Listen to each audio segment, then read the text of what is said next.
Mateus 24, 13.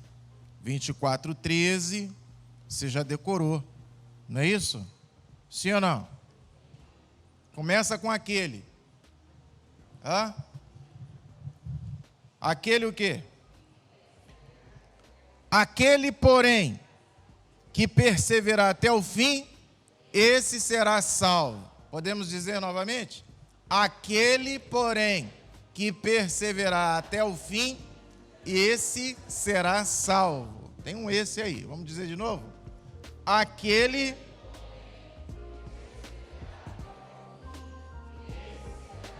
Isso. Muito bem. Louvado seja o nome do Senhor. Continuação da mensagem da manhã. Na verdade, a continuação da mensagem de 3 domingos atrás, né? 3 semanas atrás. Nós já estamos falando, 3 semanas nós estamos falando sobre esse mesmo assunto, que é um assunto de suma importância, porque tem a ver com a volta de Jesus, tem a ver com o nosso preparo com o encontro, o nosso encontro com o Mestre. O Senhor Jesus vai voltar para buscar a sua igreja e Ele nos preparou de uma certa forma, porque quando você é avisado a respeito daquilo que vai acontecer, o que você faz? Você se prepara. Se você soubesse o dia, né, a hora em que você seria assaltado, por exemplo, né, o que você ia fazer? Se preparar, não é verdade?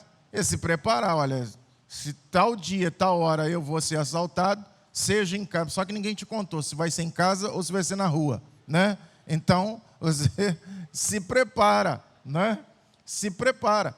Ou seja, a palavra do Senhor, ela tem uma série de recomendações e de profecias falando a respeito do tempo do fim, para que nós estivéssemos preparados, porque quando tais coisas estivessem não só acontecendo, mas também aumentando a quantidade dessas tais coisas, nós deveríamos ficar atentos, porque seria sinal de que Jesus estaria voltando. Porque muitas pessoas podem dizer assim, mas terremoto acontece desde que o mundo é mundo, acontece terremoto. E um dos sinais da volta do Senhor Jesus é terremotos. O Senhor Jesus disse que haveria terremotos. Porém, se você for comparar em termos quantitativos, quantos terremotos aconteceram no passado e quantos estão acontecendo nos últimos anos, você vai ver que a diferença é alarmante. Há muito mais terremotos acontecendo na atual conjuntura em que nós vivemos do que no passado. E a palavra do Senhor diz a respeito dos sinais da sua volta, a respeito dos sinais do fim, a palavra do Senhor diz que haveria terremotos, fomes, epidemias, aconteceria perseguições aos cristãos, o amor de muitos se esfriaria, a maldade se multiplicaria, e tudo isso nós estamos vendo como sinais da volta do Senhor Jesus. Mas diante de tudo isso, Ele nos disse uma coisa que não podemos perder de vista, e que infelizmente, quando nós observamos ao nosso redor, quando nós olhamos para a igreja, quando nós observamos algumas pessoas, nós percebemos que infelizmente algumas pessoas não estão se ligando nisso. Que a palavra do Senhor Jesus que nós acabamos de ler, que diz, aquele porém. Amém? Louvado seja o nome do Senhor. Eu já falei para os irmãos aqui sobre essas expressões, né? Mas, porém, todavia, contudo, são as adversativas de Deus. Aquele porém, tem um porém aí importante, aquele porém que perseverar até o fim, esse será salvo. Ou seja, aconteça o que acontecer, cabe a nós perseverar. E estava falando aqui pela manhã que é muito fácil começar as coisas. O difícil é permanecer. Difícil é perseverar. É fácil, por exemplo, entrar numa faculdade? É fácil. É fácil. Talvez não seja tão fácil entrar numa faculdade pública, dado a quantidade de pessoas. Mas numa faculdade particular, por exemplo, é fácil. Dependendo da faculdade, evidentemente. Mas tem faculdade por aí que está entregando a vaga, convidando, por favor, vem estudar conosco. É fácil entrar numa faculdade hoje. Coisa que no passado era tão difícil, hoje já não é tão difícil. É fácil começar uma faculdade. Você vê a quantidade, todos nós que estudamos sabemos como é que é. Até aqui no CEPAV, né, no curso Palavra Viva. Quantas pessoas começam? E o CEPAV são apenas 2 anos. Quantas pessoas começam? E você vai ver depois o tamanho da turma no final dos 2 anos. Numa faculdade, 4 anos ou 5 anos. Quantas pessoas começam? Salas lotadas. Mas quantas pessoas terminam? Quantas pessoas estão lá na formatura? Na formatura, muitas vezes, as faculdades, as universidades reúnem as turmas para fazer uma formatura. Porque, em comparação com aqueles que começaram, poucos são aqueles que chegam até o final. Quantas pessoas casam? Mas, no final, às vezes, até de 2 anos. Tem casamento que não dura 1 ano, infelizmente. É fácil casar? Sim, é fácil casar. Mas permanecer é que é o segredo. E a palavra do Senhor nos diz a respeito do permanecer. Quem permanecer? Então, a perseverança deve ser algo que nós devemos olhar com muita seriedade. Começar um exercício, uma academia para se exercitar fisicamente, é fácil. Mas quem é que persevera? No verão, as academias enchem de aluno. No inverno. Então, essa questão de perseverança deve ser encarada com muita seriedade, porque o Senhor Jesus disse, olha, quem perseverar, aquele, porém, que perseverar até o fim, esse será salvo. Então nós estamos aqui abordando sobre o tema como agir no tempo do fim. Como agir no tempo do fim? Falamos que nós precisamos perseverar em crer em Jesus, na fé em Jesus. Precisamos perseverar na fé em Jesus Cristo. Muita gente tem parado no meio do caminho. Muita gente tem se afastado do caminho. E, infelizmente, irmãos, vão lamentar, e eu não vou falar apenas lamentar profundamente, vão lamentar pro resto da vida. Vão lamentar eternamente até que o inferno seja destruído. Porque é terrível, irmãos. Será terrível. No dia de prestar contas ao Senhor, e a pessoa ter que explicar o porquê que ela se afastou do caminho do Senhor. Por que ela não perseverou, mesmo sabendo que ela deveria perseverar? Depois de ouvir uma série de mensagens sobre perseverança, ela não levou em consideração e ela ainda continuou afastada. É terrível isso. A pessoa prestar conta e explicar para o Senhor de todos, o Senhor de tudo, o Deus Todo-Poderoso, Criador do céu e da terra, se colocar diante do tribunal de Cristo e explicar o inexplicável. Temos que perseverar na fé em Jesus, temos que perseverar no cumprimento das Escrituras, amém? A Escritura é a palavra de Deus, temos falado da importância das Escrituras como sendo a palavra de Deus. Ela é a infalível palavra, a inerrante palavra de Deus, porque ela foi inspirada pelo Espírito Santo. Nós temos que perseverar também no fervor do Espírito. Temos que não deixar a nossa vida se esfriar na caminhada, mas caminhar no fervor do Espírito. Temos que perseverar na oração, porque a palavra do Senhor diz, na oração sede perseverantes. temos que perseverar na oração, temos que perseverar na resistência, na luta contra o pecado. A palavra de Deus diz assim, olha, na luta contra o pecado, vocês ainda não resistiram até o sangue. Veja o que a palavra do Senhor está dizendo, que nós temos que resistir até o sangue, para não pecar, para não deixar o pecado tomar conta da nossa vida, para a gente não viver uma vida de pecado. Se for necessário, resista. Se for necessário, morra, mas não se entregue a uma vida de pecado. E temos que perseverar também na prática da bondade, mesmo não sendo bons como Deus é bom, não é?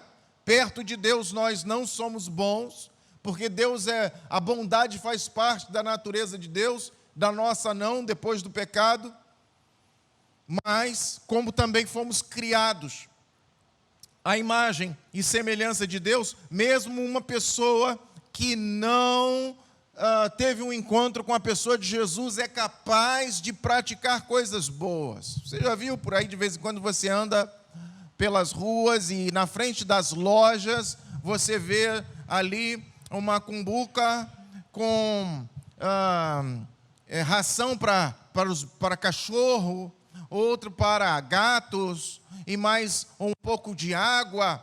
Isso é uma ação, isso é uma atitude, é um ato de bondade, sim ou não? Atos de bondade. Então, quer dizer, uma pessoa não precisa ser convertida para ser capaz de praticar bondade. Entretanto, ela será muito melhor se ela for tomada pelo Espírito de Deus. Se ela deixar que a sua vida seja plena de Deus, ela será capaz muito mais de atitudes de bondade. Quando nós analisamos a história da igreja, irmãos, nós ficamos pensando como é que a igreja manifestou a bondade ao longo dos séculos, a bondade do Senhor. Porque se você for pensar assim, quem criou os orfanatos? Foram os cristãos. Quem criou os asilos? Foram os cristãos. Quem fundou a Cruz Vermelha? Foram cristãos. Quando você olha para a humanidade e você vê grandes organizações que são exemplos de bondade, de benignidade, pode ter certeza, lá atrás tem um início de alguém temente, pelo menos temente a Deus, que começou aquela obra. Por quê? Porque as religiões antigas não ensinavam isso, pelo contrário, era o oposto. As religiões antigas que serviam a falsos deuses ensinavam que fazer o bem era sinal de fraqueza. Então, os cristãos, seguindo o exemplo de Jesus, começaram a praticar o bem. Inclusive, eu falei aqui um exemplo lá no início do primeiro século, ou no início da era cristã, por volta do ano, então, segundo século, por volta do ano 180, 160, mais ou menos, quando aconteceu uma grande epidemia no Império Romano, e ali todo mundo deu no pé, os médicos sumiram, os sacerdotes da religião romana sumiram, e quem deu assistência às pessoas que estavam doentes foram os cristãos. Por quê? Porque a bondade é um atributo comunicável de Deus, ou seja, é algo que Deus tem nele, mas que Ele comunicou às suas criaturas. Então, quanto mais cheios de Deus, melhor seremos. Mais capazes de atos de bondade seremos. E aí, irmãos, nós falamos aqui sobre a importância de perseverarmos na compaixão, que é outro ponto. Eu e você precisamos também, é outra área que nós precisamos perseverar. Além da fé em Jesus, de cumprir as Escrituras, do fervor do Espírito, da oração, da bondade, nós precisamos também perseverar na compaixão. Porque quando a gente observa o ministério de Jesus, a gente vê que no ministério de Jesus, Jesus era movido por compaixão. Pela manhã eu falei aqui, a raiz da palavra compaixão vem da palavra intestino. Os antigos achavam, os gregos antigamente achavam que o intestino era a fonte das emoções. Os hebreus achavam que o intestino era a fonte do afeto, da misericórdia. Hoje a gente fala do coração, não é? Mas antigamente era o intestino. E eu acho interessante que eu falei aqui também que a psiquiatria está estudando e chegando a algumas conclusões no que diz respeito à depressão, achando que a depressão não é gerada apenas por fatores de desorganização ou de mau funcionamento do cérebro, ou não vamos dizer mau funcionamento, mas de uma instabilidade do cérebro. Mas que há fatores ligados ao intestino que devem funcionar e produzir algumas substâncias que, em caso de ausência disso, pode vir a causar depressão nas pessoas. E, de fato, a gente fica observando, às vezes, analisando, não é? O quanto o intestino é capaz de fazer-nos nos sentir bem ou nos sentir mal.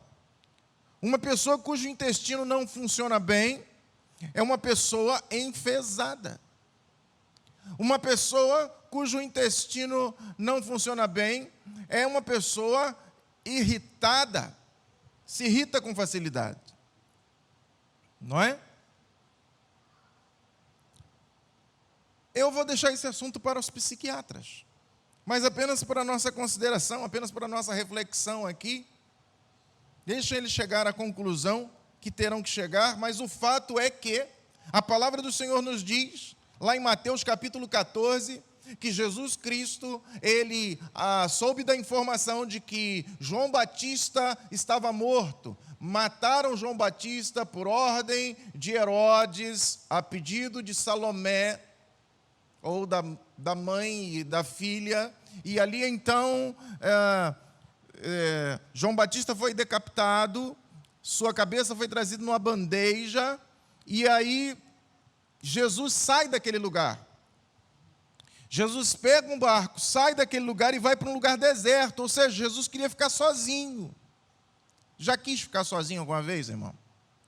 Lá na sua casa, por algum problema que você estava passando, na sua vida, durante algum tempo da sua vida, quantos de nós já não passamos por esse momento de querer ficar sozinho? Não, eu quero ficar sozinho. Agora eu não quero ficar com ninguém, não quero receber ninguém, eu quero ficar sozinho, só eu e Deus. Eu não sei, eu acho que Jesus queria falar com o Pai. Jesus queria entender o que estava acontecendo. Melhor. Conversar com o Pai sozinho, só ele e o Pai. Ele foi para um lugar deserto. E Jesus tinha uma comunhão com o Pai, que era uma coisa intensa, impressionante. E ele vai para o lugar deserto. Só que à medida que ele vai no barco, as pessoas vão olhando o barco de longe e vão seguindo por terra. E quando Jesus desembarca, o que acontece? Ele chega lá e vê uma multidão. Uma multidão. Ele queria ficar sozinho e não pôde. Ele vê uma multidão e diz o texto, Mateus capítulo 14, diz assim, desembarcando, viu Jesus uma grande multidão, compadeceu-se dela e curou os seus enfermos. Ou seja, Jesus era movido por compaixão. E essa palavra compaixão quer dizer justamente a pessoa que se move neste sentimento. Ter compaixão, ou se compadecer, ser movida por essa força. A Bíblia diz que Jesus era movido por compaixão. Muitas vezes ele agiu por se compadecer das pessoas. Mesmo querendo ele ficar sozinho, mesmo querendo ele ter um tempo para ficar só com o Pai em oração, ele não conseguia, às vezes ele não conseguia ficar sozinho, porque a demanda era muito grande, a necessidade era muito grande. Ele chega lá, tem uma multidão o esperando, ele se compadece das pessoas e ele, por compaixão, cura todos os enfermos que estavam lá. Esse é um exemplo para nós. Então estávamos falando e quero bater novamente nessa tecla da importância de nós olharmos para Jesus como sendo o nosso modelo. Jesus é o nosso exemplo. Assim como Jesus é alguém que se compadece das pessoas, nós também precisamos nos compadecer. Porque quando nós nos compadecemos, algo divino acontece, algo de Deus acontece, manifestações sobrenaturais acontecem. Irmão, quando você ora por uma pessoa e não ora com compaixão, a tua oração fica faltando algo essencial. Uma coisa é orar por alguém com compaixão, outra coisa é orar por alguém sem compaixão. É por isso que é tão difícil quando alguém que você não conhece diz assim: ora por mim. Já aconteceu de alguém que você não conhece dizer para você assim: ora por mim? Aí você, na hora, você diz assim: tá bom, vou orar sim. E depois você simplesmente apagou da mente. Não porque você quis. Apagou, você esqueceu.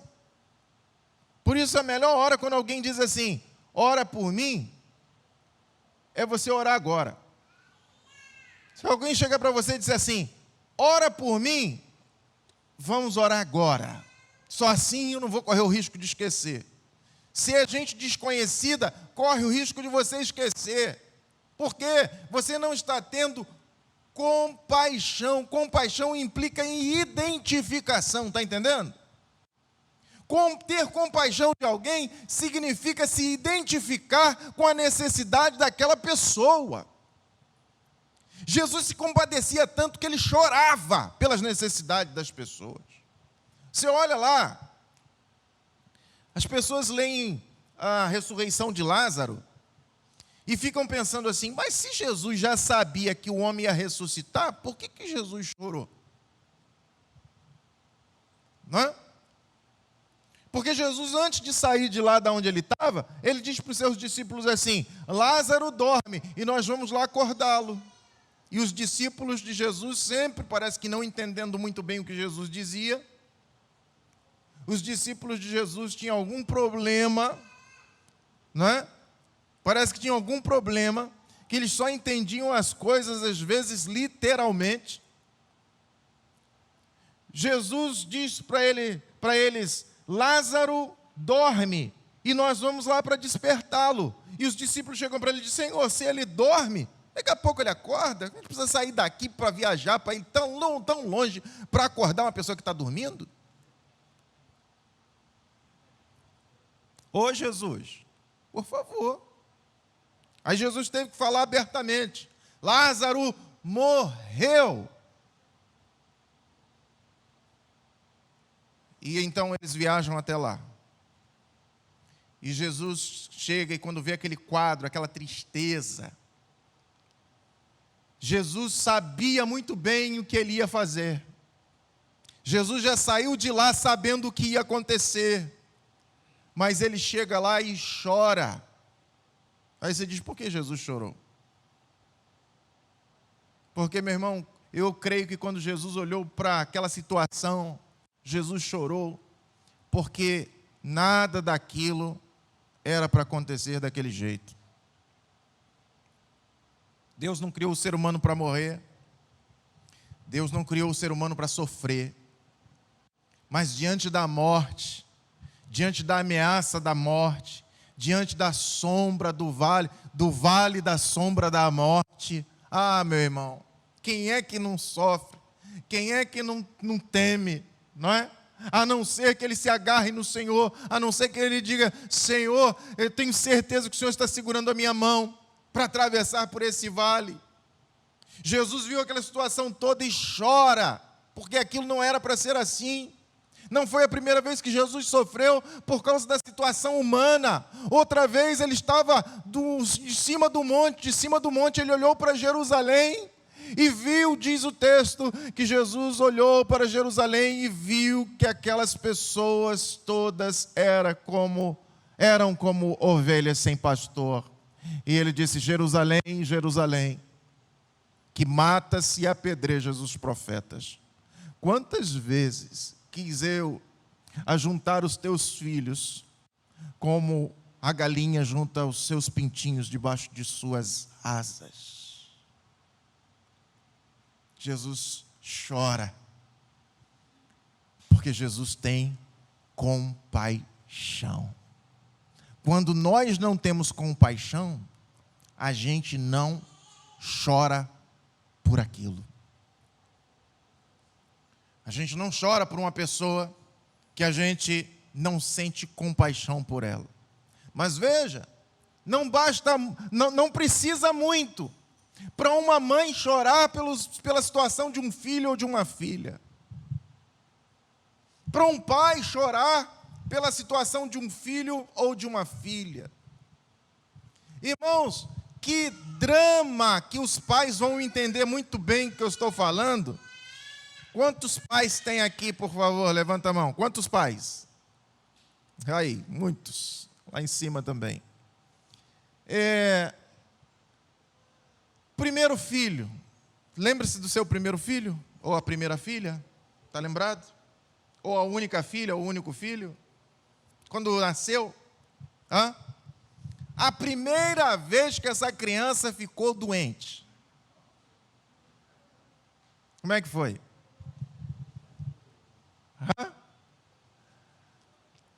Primeira vez que essa criança ficou doente. Gente do céu, que sofrimento do pai, da mãe, quando a criança fica com aquela febre alta. Aquela situação, eu lembro, Luciana, que deu trabalho danado quando era pequena. Uma vez ela acordou, rouca, com febre e falando igual pato rouco. E ela não conseguia falar, a garganta dela estava fechando. Nós corremos para o hospital, a médica disse que nesses casos tinha que correr mesmo. Quanto susto os pais de primeira viagem, por causa dos filhos, quando adoecem. Aí depois vem o segundo, já não é tanto assim, como, está com febre, daqui a pouco, dá um Tilenol, está com febre, dá uma Novalgina, vamos levar no médico, não tem pressa, calma, vamos levar no médico, vai entrar no antibiótico, né? Depois do primeiro, depois, quando vem o segundo, aí se vier o terceiro, aí, meu irmão, né?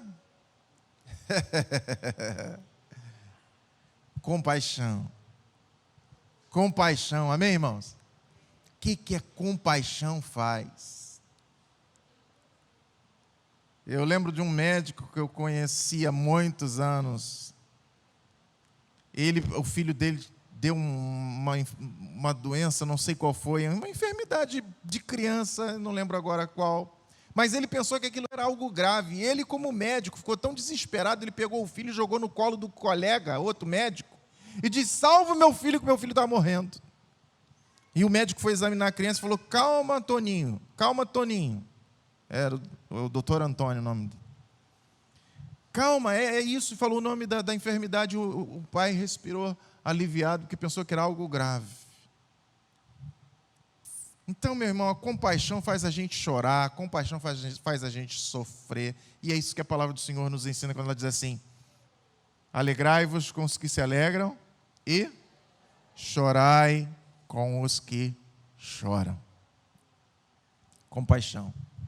Mas nós temos que perseverar também no quê? Nós temos que perseverar também no temor do Senhor.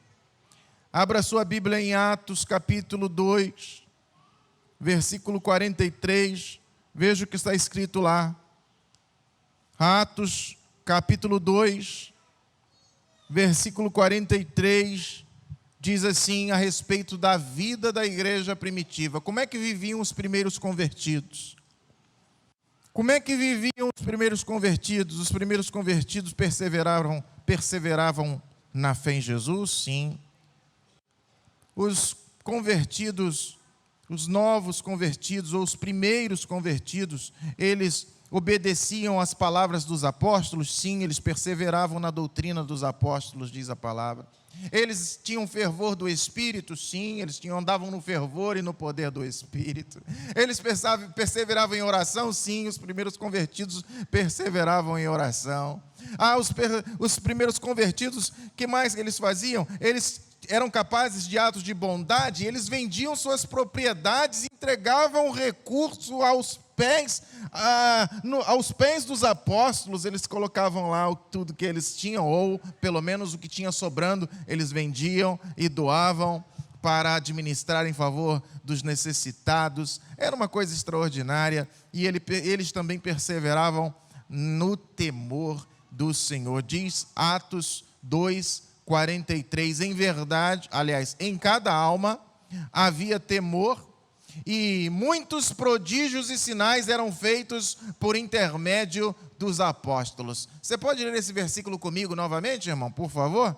Em cada alma havia temor, e muitos prodígios e sinais eram feitos por intermédio dos apóstolos. Eu acho interessante esse texto aqui, meu irmão, porque ele liga temor com sinais e prodígios. Amém? Olha lá, em cada alma havia temor. Em cada alma, ou seja, não havia crente naquela época sem temor de Deus. Quando nós estamos falando de temor de Deus, embora a palavra seja a mesma para medo no original, eu fui lá consultar, é a palavra phobos. Te lembra alguma coisa? Fobia. Da onde vem a palavra fobia? É a palavra phobos, que está lá no original.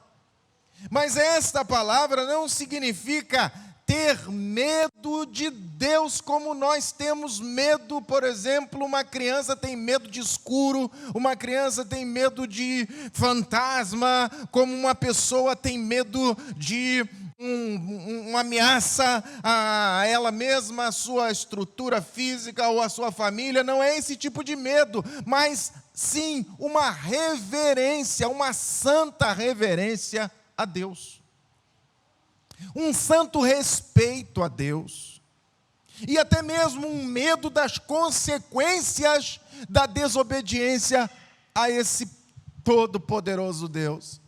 É isso que significa temor. Temor, na palavra, quando está se referindo a isso, diz a palavra que em cada alma havia temor. Em cada, ou seja, todo crente primitivo tinha o temor de Deus.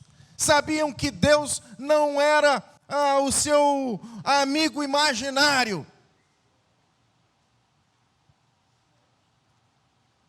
mas uma pessoa que embora íntimo, precisava ser respeitado, precisava ser reverenciado. Olha em Atos capítulo 9, versículo 31. Mostra para nós que essa era uma das características da igreja naquela época.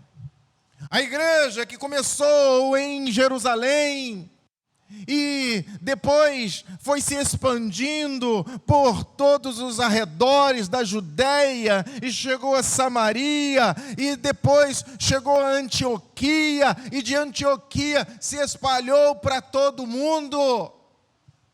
Esta igreja era uma igreja temente a Deus. Diz assim o texto em Atos 9:31, a igreja na verdade tinha paz por toda a Judéia, Galiléia e Samaria, edificando-se, e diz o texto, e caminhando no temor do Senhor. Repita comigo, e caminhando no temor do Senhor.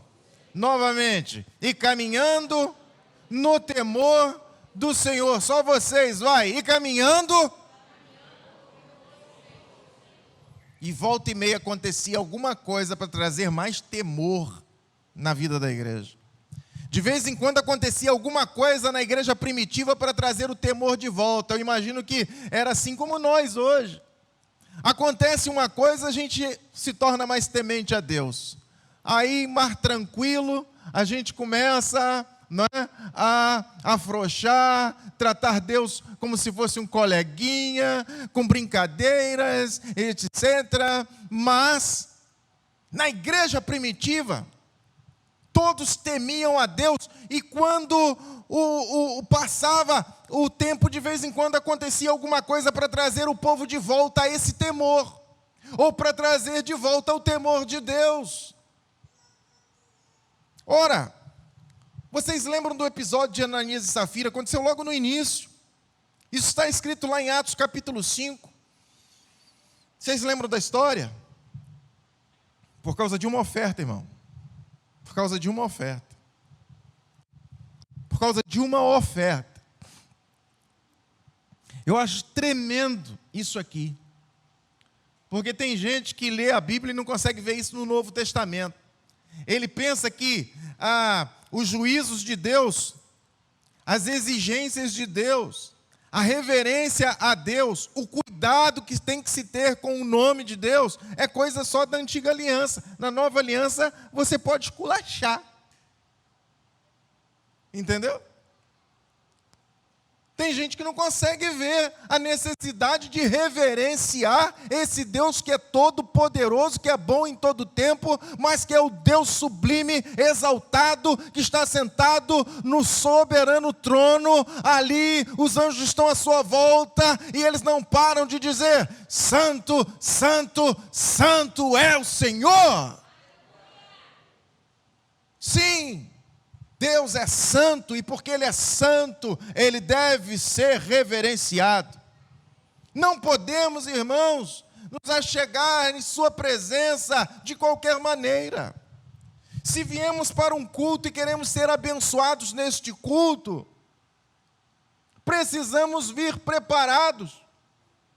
Precisamos estar preparados para estar aqui, aonde nós queremos que Deus manifeste a sua presença. Não viemos a qualquer lugar, viemos para estar na igreja do Senhor Jesus, reunidos em seu nome. Isso nós precisamos compreender.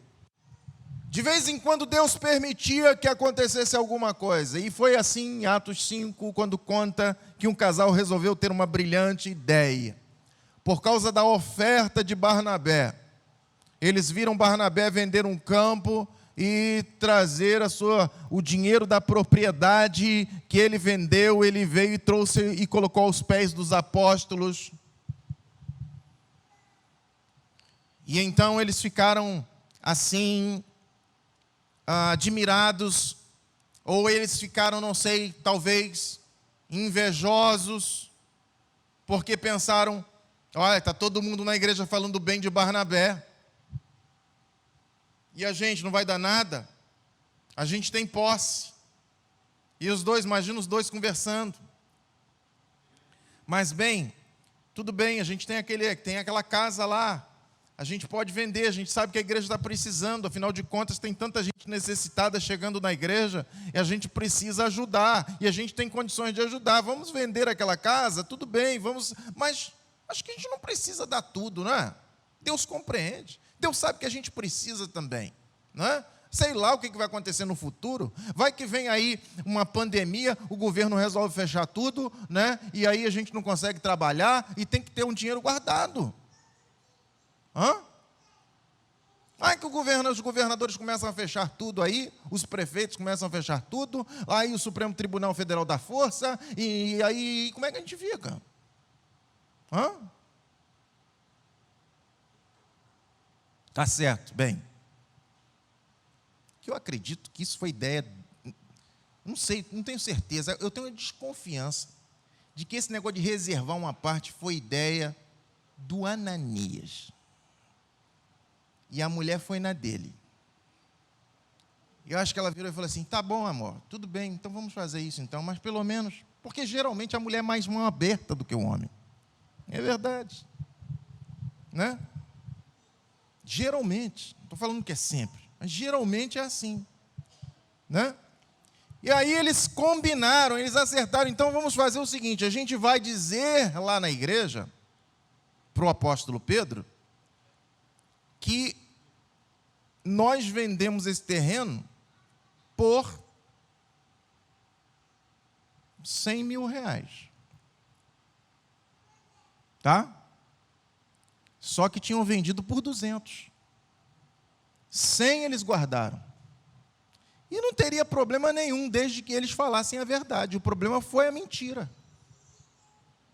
E quando eles chegaram lá, entregaram a oferta, e junto com a oferta veio o pecado da mentira, o Espírito Santo revelou a Pedro, e Pedro diz assim, por que assentastes esse desejo em seu coração, vindo de Satanás? Por que aceitaram o engano de Satanás no coração de você, no seu coração, ô Ananias, que foi ele que foi levar a oferta? Por que deu lugar ao diabo? Se tivessem reservado, não seria seu? Não seria seu? Alguém pediu para você vender alguma coisa? Para que você mentiu? Você não mentiu para nós, você mentiu para o Espírito Santo. E aí o que acontece com o homem? Pof. Aí levam o homem em terra, depois vem a mulher. Aí Pedro pergunta, Safira, vocês venderam esse terreno de vocês por 100 mil? Foi. Como é que você sabe? Ananias falou. Mentiroso. Como assim mentiroso? O Espírito Santo falou para mim que vocês articularam essa mentira. Como é que vocês entraram em acordo para mentir desse jeito? Ali, ó, estão chegando ali na porta os que sepultaram o teu marido agora, e eles também vão te levar.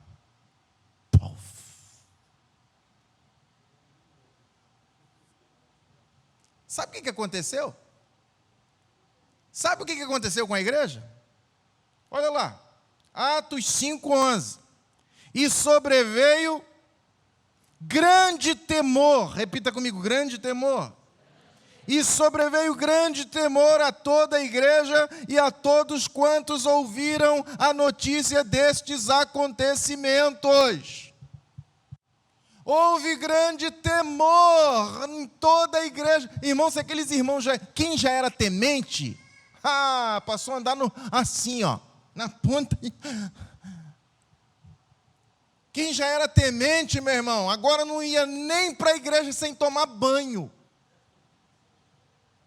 Eu sei que Deus é um Deus limpo, não gosta de sujeira, vou tomar meu banho antes de ir para a igreja, vou cheiroso para a igreja, eu vou, durante a semana confessando o pecado, evitando de pecar, durante a semana jejuando, para não ir para a igreja cultuá-lo de qualquer maneira, todo mundo no sapatinho. Grande temor veio sobre toda a igreja, e não só sobre a igreja, mas sobre todos os que ouviram a conversa. Que diz o texto, depois você continua lendo aqui, que ninguém ousava se ajuntar à igreja. Para pensar. Ninguém ousava se juntar a eles. Sabe o que isso quer dizer? Quando se convidava o povo para vir para a reunião, o povo lá de fora dizia assim, tá louco, vou naquela igreja nada, meu irmão? Não pode contar uma mentira que morre? Hein? Se eu entrar na porta, chegar ali na porta, eu já estou caindo. Não, vou nada. Não. O povo de fora ficou com medo de se reunir com eles. Ou seja, mesmo o texto da palavra do Senhor dizendo que a igreja estava crescendo, a igreja não crescia de qualquer maneira, ela crescia de crentes verdadeiros, porque o camarada que entrava na igreja sabia que não era brincadeira. As pessoas que passavam a fazer parte daquela igreja sabiam que tinha um preço a ser pago, porque esse Deus não era qualquer Deus. Aí, a gente continua lendo o livro de Atos dos Apóstolos, amém? E aí a gente se depara com uma outra história. Sete homens, eu imagino 7 jovens. Fala comigo, 7 jovens. Só 7 jovens, filhos de um sumo sacerdote chamado Seva. Eles viram a igreja sair, pregar o evangelho, e onde eles iam anunciar o evangelho, sempre tinha alguém manifestando demônio e tal, e era aquela coisa assim, coisa espetacular, para crente que nunca viu. Para crente que nunca viu, irmão, se você nunca viu, um dia que acontecer, vai lá, pelo menos você vê. O demônio sendo derrotado. Quando uma pessoa manifesta um demônio, tem crente que nunca viu, trocentos anos na igreja, nunca viu uma pessoa endemoniada. Quando acontecer, não foge não, irmão, tem gente que diz, ai, não quero ir, ai, não quero não, ai, não quero ver não. Vai lá para perder esse medo, para você ver o que acontece, como é que o demônio obedece o nome que está acima de todo nome. Então você ler a Bíblia e começar a ver o que está na Bíblia na prática. Eles começaram a ver isso acontecer, eles ficaram doidos, eles disseram assim, gente, que negócio é esse? Eu vou querer fazer isso também. Os 7 entraram em acordo, 7 irmãos, e saíram por aí, visitando as casas, para orar pelas pessoas, e onde tinha endemoniado, eles corriam na frente. Eu imagino que alguém deve ter chegado lá, de repente, na igreja, e disseram assim, tem uma pessoa endemoniada em tal lugar, assim, assim, assim. Aí eles ouviram a conversa e disseram, vamos lá! Na frente, antes de chegar lá, alguém da igreja. E chegaram lá, eles disseram assim para o endemoniado, esconjuro-vos por Jesus, a quem Paulo prega. Aí o endemoniado olhou para ele e falou assim, conheço a Jesus, e sei quem é Paulo, mas vocês... nunca vi falar nem em propaganda de pacote de quisuco.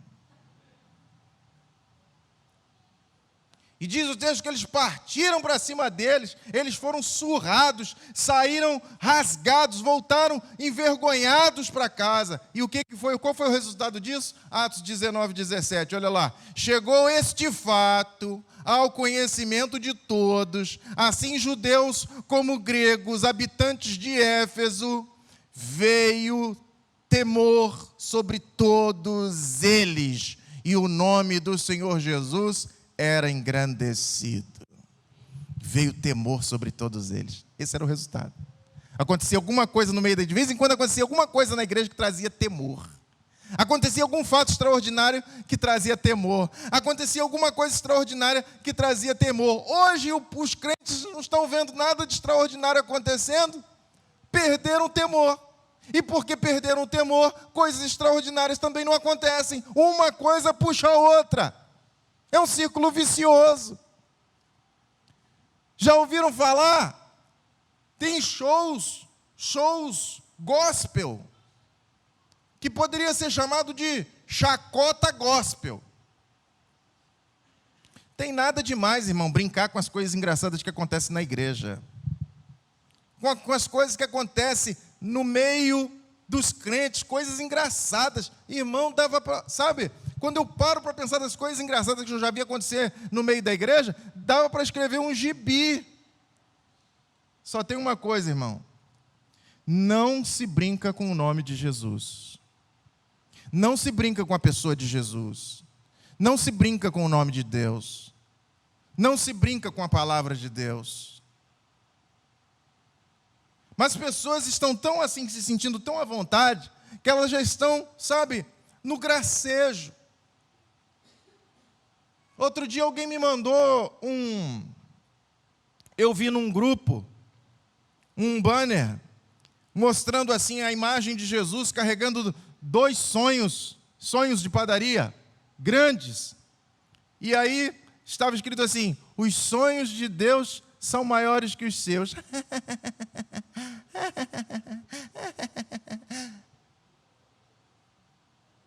Se fosse na igreja primitiva, ia cair duro. Não se brinca com o nome de Jesus. Não se brinca com a pessoa de Jesus. Sabe? Às vezes, o Espírito de Deus age de uma tal maneira em determinadas pessoas que você não sabe explicar. Aí, porque as pessoas não sabem explicar, e tem gente que é incrédula, tem gente que não acredita que aquilo ali possa ser uma ação do Espírito Santo, começa a debochar, começa a fazer chacota. Mas deixa eu dizer uma coisa para você, isso não é novo. Lá em Atos capítulo 2, quando você lê a descida do Espírito, diz a palavra que as pessoas que estavam de fora, olhando aquelas manifestações, quando o Espírito de Deus desceu sobre aqueles 120 que estavam lá reunidos, esperando a descida do Espírito de Deus, diz o texto que eles disseram: estão bêbados. Irmão, para pensar, seja sincero. Quando uma pessoa está bêbada, quando você olha para uma pessoa e diz, ela está bêbada, você viu alguma coisa, você percebeu algo naquela pessoa que não é normal. Sim ou não? Eu estou falando com os irmãos aqui, eu estou sóbrio. Os irmãos estão percebendo que eu estou sóbrio. Mas se eu chegasse aqui trocando as pernas, escrevendo no chão, falando enrolado, os irmãos poderiam pensar: olha, o pastor passou aonde antes de chegar aqui? Não é? Pode ter certeza, quando o Espírito de Deus desceu lá em Atos capítulo 2, coisas estranhas aconteceram ali, a ponto deles dizerem: eles estão bêbados. Nem sempre a gente entende a maneira como o Espírito de Deus age, a maneira como o Espírito de Deus trabalha. Aí tem gente que pega isso e faz chacota. Filminho, debochando das manifestações sobrenaturais, das manifestações espirituais. Gente que pega frases em outras línguas e começa a debochar. Gente que pega a própria palavra de Deus para fazer piadinha. Sabe como é que se chama isso? Falta de temor. Falta de temor. E é assim, meu irmão, porque isso é coisa de, deboche. É coisa de gente ímpia. Falta de temor é coisa de gente ímpia. Está escrito lá em Romanos capítulo 3, versículo 18, falando a respeito dos ímpios, diz assim, não há temor de Deus diante de seus olhos. Muitos crentes hoje estão cometendo o pecado da chocarrice. Já ouviu falar nisso? Já? Mas a palavra é tão estranha que talvez os crentes estejam, nunca ouvi falar. Né? Nunca ouvi falar. Está a nossa versão atualizada lá em Efésios capítulo 5, versículo 4. Quando a palavra do Senhor está nos dizendo aí que nós não devemos tratar as coisas de Deus com chocarrice. O que quer dizer chocarrice, afinal de contas? Zombaria, desrespeito. Como é que pode um filho de Deus zombar das coisas de Deus? Quando a palavra do Senhor diz no Salmo 1, bem-aventurado o homem que não anda no conselho dos ímpios, não se detém no caminho dos pecadores, nem se assenta à roda dos escarnecedores. Antes o seu prazer está na lei do Senhor. E na sua lei ele medita de dia e de noite. Meu irmão, a palavra de Deus tem que ser reverenciada. Uma coisa é você pegar um livro qualquer, outra coisa é você pegar esta palavra na sua mão. Deixa eu dizer uma coisa para você. Tem gente que não se importa com isso, mas eu não gosto de ver a Bíblia no chão. Uma vez eu estava aqui no púlpito, eu estava vendo a Bíblia no chão. Eu disse, por favor, tira essa Bíblia do chão. Eu não gosto. Tem crente que põe a Bíblia no chão. Eu não gosto. Se você acha que não tem nada demais, tudo bem. Talvez seja até um excesso de temor meu, mas como a Bíblia é a Escritura Sagrada, o chão não é o lugar dela.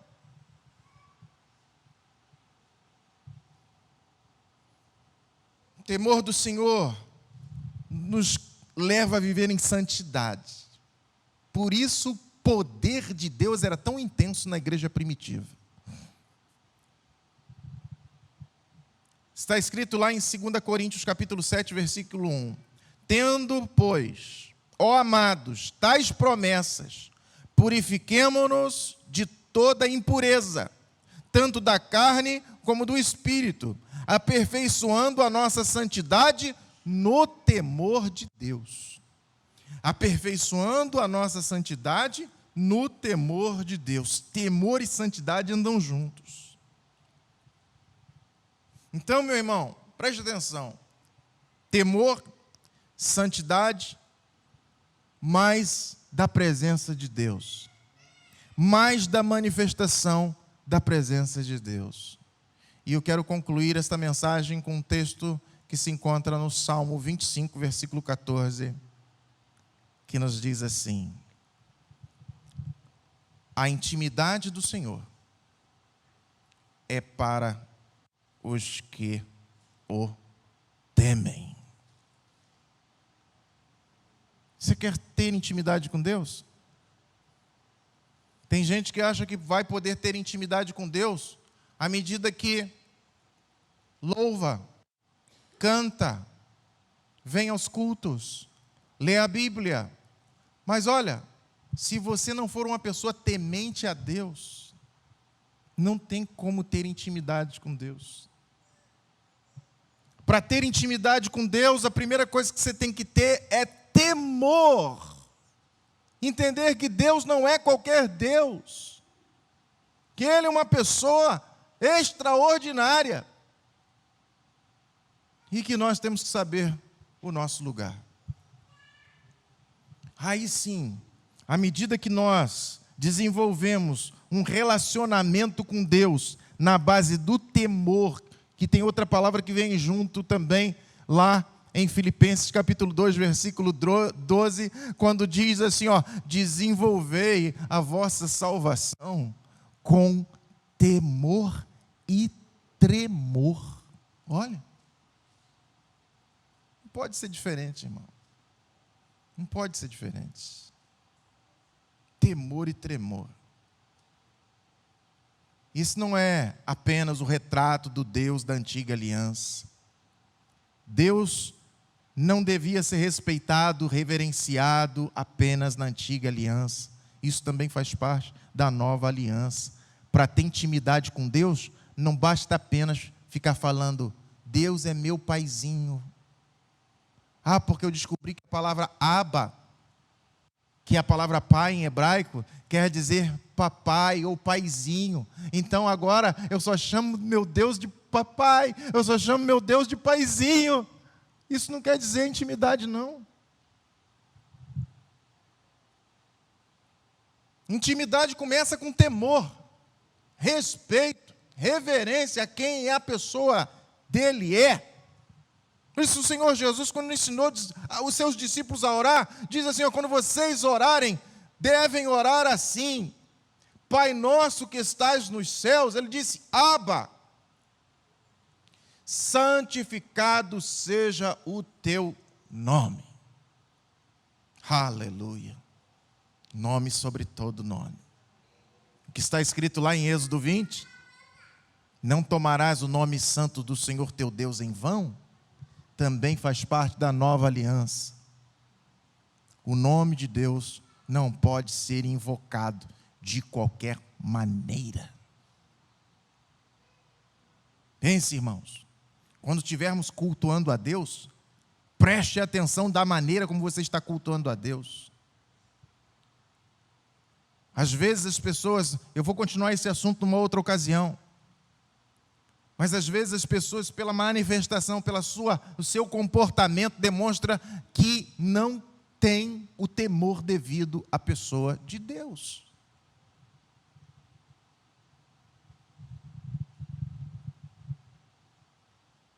E eu já falei isso aqui, falo de novo.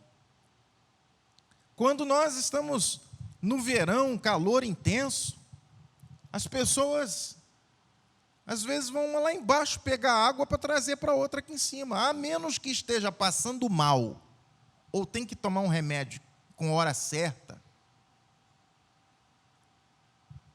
não deve fazer isso.